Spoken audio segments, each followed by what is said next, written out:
Thanks so much for joining us here at Joe's Quilting Studio. Jessie, still the host. So today I want to talk to you about importing a pattern into your AutoPilot software.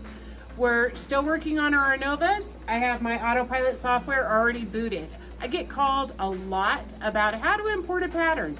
I know it comes with so many patterns already in there, but of course there's a plethora of shops online where you can purchase patterns. So one of the most important things is that you would be importing a .pat. So P is in Paul, A is in Apple, T is in Tom. That's the file that you're looking for. When you purchase from an online store, and you'll find some are better than others, right? That's the file that you are looking for to import. So I'm gonna run you through how to do it. Now the first thing that we do is actually we save everything. Once we download it on our computer, we save it to a portable hard drive. This is just from SanDisk. It's a 1 terabyte portable hard drive. I love it. I can actually run it over in my card, and it comes in different colors. This is what we save all of our patterns to, and then this is what I plug into the computer. At no time do I ever actually link this up to a store online. I don't have active virus software on here. So this is my moneymaker. I totally don't want to expose it to the elements out there, because if it's down, I'm down, and then everybody's down. So SanDisk, it's a 1 terabyte hard drive. Alicia's gonna put a link on the post on Amazon to show you which one this is. But let's get to what we're really here for. So today we're gonna try a new thing. We're actually gonna do a screen record. So Alicia's gonna do the two. She's my chief editor in charge. She does a great job. She always makes me look good. So I'm gonna go ahead and just hit screen record. I'm gonna take my portable hard drive that's right here, and I'm gonna go ahead and plug it into my computer. My file explorer comes up like this. Now, before we actually get to that file explorer, I want to talk about my desktop.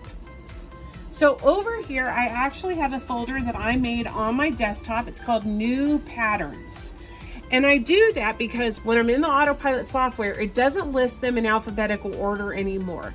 The minute I put this hard drive in, it actually took a snapshot of everything that was on that hard drive the first time. So let me go here to where it is at.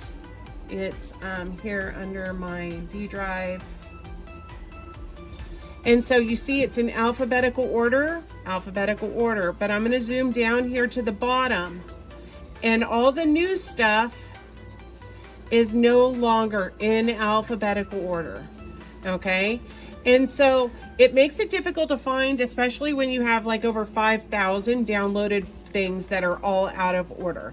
So what I do is just this. I have my folder here for new patterns, and then what I'm going to do, my D drive has already popped up in my file explorer, and what I'm going to look for the pattern that I just purchased.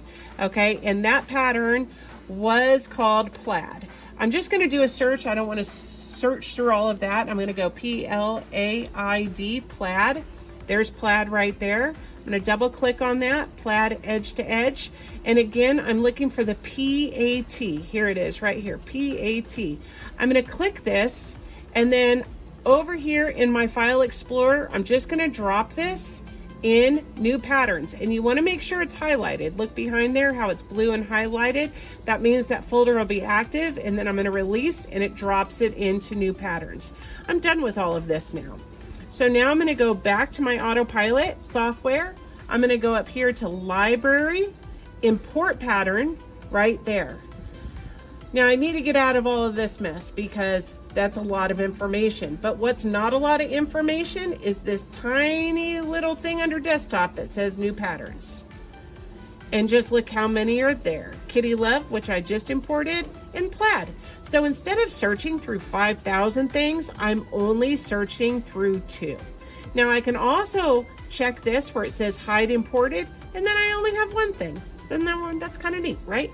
So anyways, I'm gonna click on that, and over here under pattern preview, it gives me a preview.